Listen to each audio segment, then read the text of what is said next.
Acho que o Lula erra, né, Fabíola? Inclusive porque nós temos que notar que o Roberto Campos Neto foi um banqueiro central independente também no governo Bolsonaro.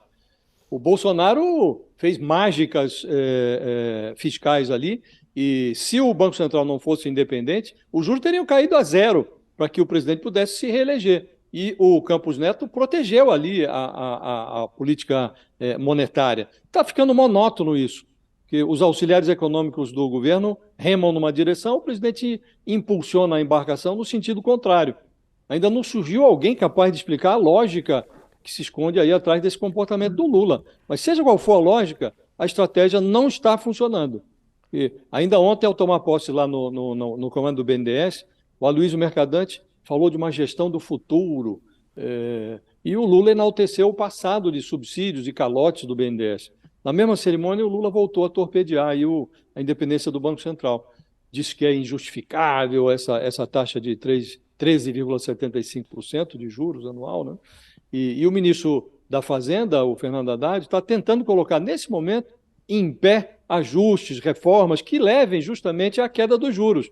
E com a corneta, o Lula produz um ruído que eleva a expectativa de inflação e pressiona o Banco Central a manter o juro na lua. Então, até no discurso do Mercadante, você notava até nas vírgulas uma preocupação dele em virar a página. Disse que não estava preocupado em debater o BNDES do passado, queria tratar do futuro, que será um futuro de BNDES verde, inclusivo, tecnológico, digital, modernizante. Um discurso de monstruário, perfeito. Aí vem o Lula e virou a página também, só que para trás. Elogiou o BNDES do passado, com subsídios a empresas amigas, calotes, a ditaduras companheiras. Então, Fabiola, é como se os auxiliares econômicos do governo tivessem sempre um passo atrás da língua do presidente.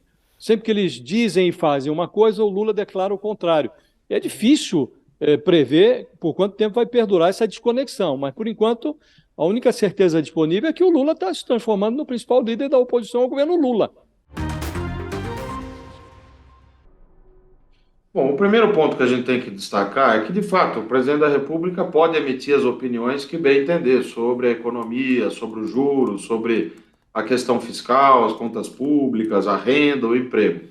O problema é que, justamente por ele ser o presidente da República, declarações dessa natureza têm impactos imediatos sobre o chamado mercado.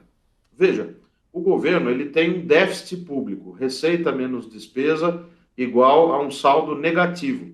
Portanto, ele precisa de quem tem poupança, que é o mercado financeiro, para financiar esse déficit.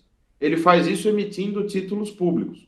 Quando vem declarações que vão na direção de ataque ao Banco Central, de desrespeito ao presidente do Banco Central, que, aliás, o Roberto Campos Neto vem fazendo um trabalho muito positivo à frente da instituição, então acaba se aumentando esse custo de financiamento da dívida, justamente o efeito oposto que o presidente gostaria de produzir.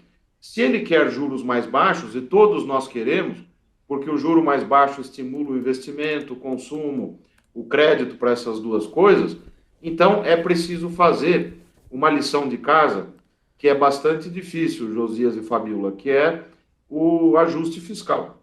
É preciso ter o controle das despesas, das contas públicas.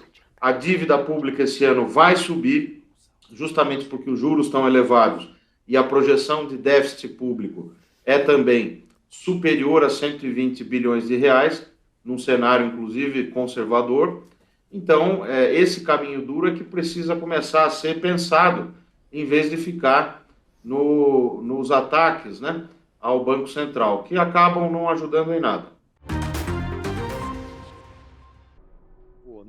Agora, há uma pretensão do presidente Lula de se apresentar no cenário internacional como um mediador desse conflito entre Rússia e Ucrânia. Ele fala, inclusive, que vai propor, já propôs ao líder alemão que esteve no Brasil, vai propor ao Biden também, ao Xi Jinping na China, a constituição do que ele chama de um novo G20 para mediar uma solução pacífica para esse conflito. Acha que o Brasil dá um passo maior do que a sua perna quando tenta se apresentar como um protagonista nessa mediação? Acha que o país tem outras prioridades mais regionais? Sim, é bem por aí, Josias, né? O Brasil é, tradicionalmente, historicamente, um mediador de conflitos, mas na sua região. É exatamente esse é o ponto, né? O Brasil foi fundamental, por exemplo, para se conseguir a paz na guerra entre Peru e Equador, nos anos 90, chamada Guerra do Cenepa. Né? Mais lá para trás, o Brasil ajudou a mediar a Guerra do Chaco, né? Entre Paraguai e Bolívia, nos anos 30 do século XX. Então, na região, sim, o Brasil tem um papel importante, né? No espaço latino-americano, caribenho, né? Como um defensor da estabilidade, da ordem, da paz, né, e já atuou, né, em várias mediações, né, defendendo sempre uma solução pacífica de conflitos, de controvérsias. Né. No plano global é mais difícil, né, não temos tanto cacife, não temos tanto alcance. Né. Podemos lembrar, inclusive, né, que durante os anos 2000, né, nos outros governos do presidente Lula da Silva, o Brasil também se colocou como potencial mediador do conflito entre Israel e Palestina. Né. O Lula chegou a viajar para aquela região em 2010, né, foi o primeiro presidente brasileiro que viajou para a região de Israel-Palestina e se colocou como potencial mediador também entre os dois países, né, num conflito, numa crise que vem de décadas. Né. Naturalmente, o Brasil não teve qualquer êxito, né, não conseguiu ter nenhum papel mais destacado, né, na crise israelo-palestina. E agora acho que é um caso semelhante. Né, embora tenhamos um bom diálogo tanto com Moscou quanto com Kiev, é difícil, né, o Brasil poder assumir as responsabilidades e os ônus, eu diria, né, de uma mediação em um conflito dessa proporção. Né. O Brasil pode até, eventualmente, ser convidado a participar de uma mesa mais ampla, né, como aconteceu, né, nos anos 2000 na questão israelo-palestina, em que vários outros países também participarão, mas assumir uma liderança, um protagonismo na mediação, acho que faltam ao Brasil capacidades, né, mais diretamente vinculadas ao que é a própria geopolítica daquela região europeia. Né. Não temos maiores tradições de atuação, né, e intermediação de crises naquela área, né, e por mais que tenhamos um bom diálogo com os dois governos envolvidos na guerra, isso não é suficiente, né, para atuarmos como mediadores. Né. Então, né, eu acho que estamos dando realmente aí um passo maior do que as pernas. Né, dificilmente o Brasil poderá atuar de maneira mais determinante para resolver essa crise. Não, nesse aspecto aí, Fabiola, o Lula mentiu. É preciso falar claramente o que aconteceu. Quer dizer, na política, as palavras verdadeiras não costumam ser as mais agradáveis. E os discursos mais agradáveis, geralmente, não são verdadeiros.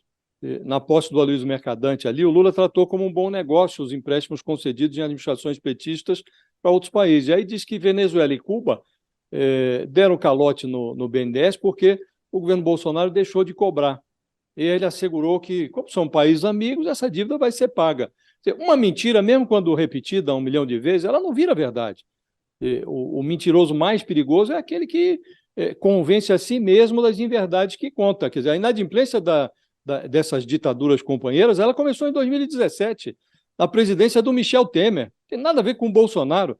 O espeto da Venezuela já está somando hoje mais de alguma coisa em torno de 6 bilhões de reais. E não há sinal da presença de venezuelanos e cubanos na fila do caixa do BNDES, porque o amigo Lula tomou posse. E a hipótese de pagamento ainda é vista como algo muito remoto. Qual